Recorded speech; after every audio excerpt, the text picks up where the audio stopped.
자, 이렇게 저주를 받았는데 이들은 저주만 여기서 받은 게 아니라 하나님이 구원의 약속을 이들에게 했다는 겁니다.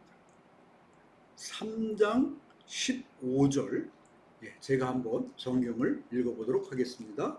창세기 3장 15절 말씀은 내가 너로 여자와 원수가 되게 하고 네 후손도 여자의 후손과 원수가 되게 하리니 여자의 후손은 네 머리를 상하게 할 것이요 너는 그의 발꿈치를 상하게 할 것이니라 하고, 여러분, 이 말씀을 아담과 하와는 믿었습니다. 그러므로 말미암아 이 아담과 하와도 구원을 받았다는 것이죠. 그 이유가 어디 있는가? 이 사람들이 어떻게 이 말씀을 믿은 줄을 알 수 있는가? 그것은 그 아내의 이름을 뭐라 그랬냐? 생명 또는 생명수 여자라는 뜻을 가진 이브라고 지었다는 거예요.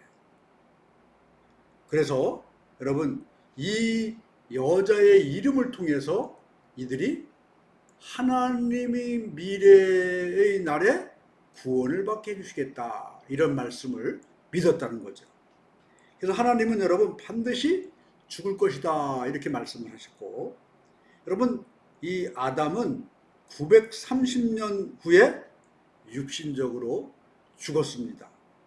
그러나 여러분, 그는 이 죄 때문에, 죄가 뭡니까? 하나님과 분리되는 거예요.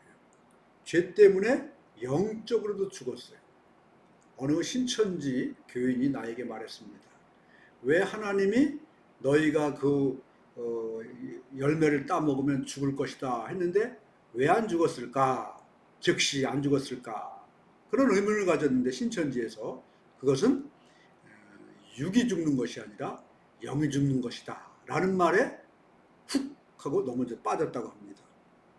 여러분, 하나님께서 당장 죽으리라 이렇게 말씀하지 않으셨잖아요. 너희들이 정녕 죽을 것이다 말씀하셨어요. 이들에게는 영적 죽음이 먼저 있었고 930년 후에 육적 죽음이 그들에게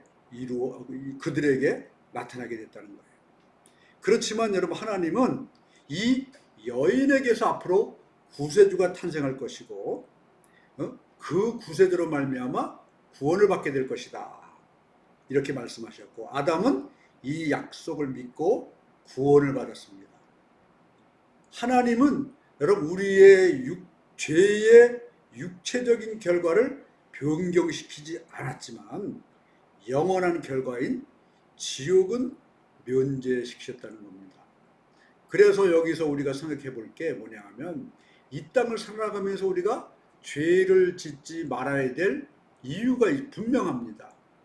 여러분, 못을 우리가 벽에 박으면 잘 박히잖아요. 근데 여러 가지 이유로 그 못을 뺍니다. 그래서 못이 없어졌어요. 그렇다 그래서 못이 박혔던 자국은 없어집니까? 그대로 남아있잖아요. 마찬가지로 우리가 이 땅에서 죄를 지면 이 아담이 죽은 것처럼 반드시 그 죄에 대한 결과를 하나님은 우리에게 요구하신다는 거예요. 물론 그 죄로 말미암아 우리가 영원한 지옥에 들어가는 것은 아니지만 내 육체를 가지고 그 죄의 결과를 하나님은 우리에게 요구하셔서 어떤 사람은 그 죄로 말미암아 큰 고통과 어려움을 당하는 그런 때가 있다는 거예요. 여러분, 여기서 하나님께서는 이 무화과 옷으로 나뭇잎으로 자기 몸을 가린 이 사람들이 이제 이 무화과 이 나뭇잎이 햇빛으로 다 말라버리니까 어떻게 했어요?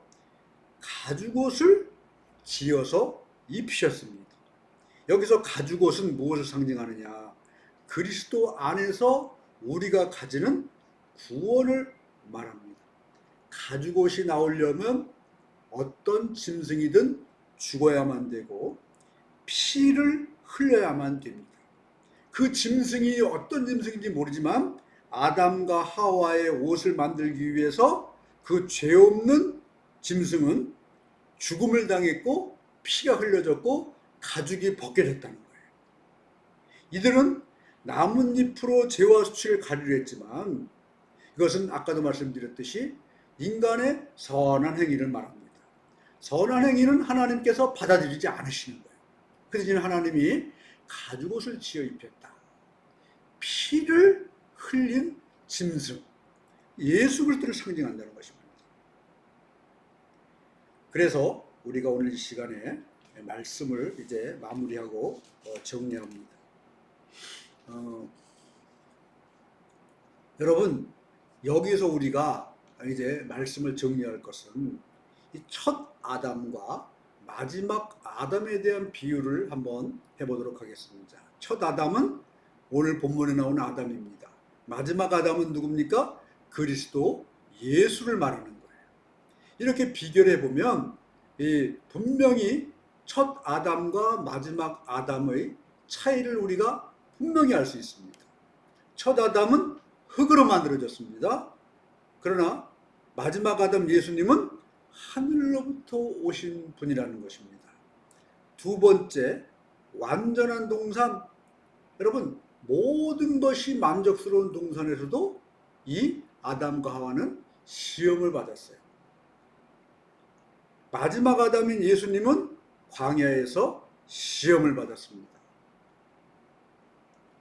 그리고 첫 아담은 사탄에게 졌어요. 마지막 아담인 예수 그리스도는 광야에서 사탄의 세 가지 시험에서 이겼습니다. 그리고 첫 아담은 그 죄로 말미암아 죽음과 심판을 초래했습니다. 그러나 마지막 아담인 예수 그리스도는 이 땅에 의와 생명과 평화를 가져오고 영생을 우리에게 주신 거예요. 그리고 첫 아담은 지난번에도 말씀드렸듯이 아내를 사랑했어요. 어찌 보면 그러기 때문에 죄를 안 지을 수도 있었음에도 불구하고 고의로 아내를 사랑하기 때문에 죄를 졌다. 마지막 아담인 그리스도는 어떻게 하셨습니까? 그의 교회를 사랑하셔서 스스로 십자가에 죽으시고 우리의 모든 죄를 다 짊어지셨다는 거예요. 여러분, 우리가 오늘 이 시간에 정말 생각할 것은 뭐냐? 그리스도의 죽음이 우리를 아담이 있던 영원한 에덴 동산으로 보낼 뿐만 아니라 또 더한 것을 우리에게 주셨어요. 그래서 우리는 뭡니까? 하나님께 왕 같은 제사장들입니다. 그리고 그리스도와 함께 온 땅을 영원히 다스리는 하나님의 자녀들이 될 것입니다. 오늘 창세기 3장 말씀은 우리에게 이러한 교훈을 주고 있습니다. 오늘이 12월 31일 2025년 마지막 날입니다. 이 수요 말씀을 통하여서 분명히 여러분 깨달읍시다. 우리는 거룩한 왕 같은 제사장이고 그리스도와 함께 영원히 다스릴 하나님의 백성들이다. 할렐루야. 아멘.